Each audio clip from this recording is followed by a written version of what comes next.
Sylvain, on va laisser Ginda se détendre parce que je peux te regarder dans les yeux sans aucune appréhension.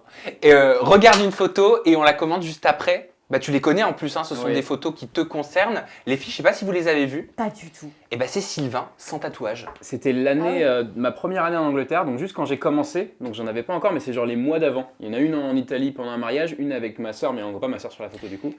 Et bah, une en boîte, genre 2 mois après être arrivé en Angleterre. Qui tu vois? Qu'est-ce que tu vois? Qu'est-ce que tu te dis quand tu vois ton ancien toi? Est-ce que c'est ton ancien toi?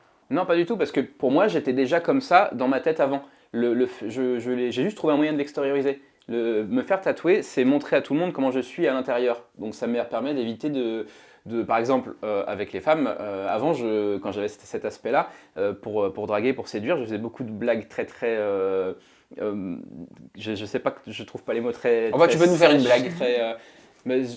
Ouais. Un exemple, allez. Est-ce que c'est dans un avion? Il y a un Américain, un humaniste, un enfant et un curé, et l'avion va s'écraser. Mais il n'y a qu'un seul parachute. Alors l'humaniste dit, mais donnons le parachute à l'enfant.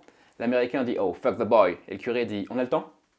Ok. C'est C'est ça là, c'est. ce genre de blague-là. Et maintenant que j'ai cet aspect-là qui reflète mon vrai moi, ce que je suis vraiment à l'intérieur, j'ai plus besoin de faire des blagues un peu sèches comme ça. Je sais que si on vient me parler, soit on me déteste, soit on m'adore, mais il n'y a plus de demi-mesure en fait. Je sais que c'est déjà un peu gagné quand on vient me parler. C'est un filtre naturel. On parlera de la demi-mesure quand on traversera ensemble l'angle qui est le regard des autres sur la place publique.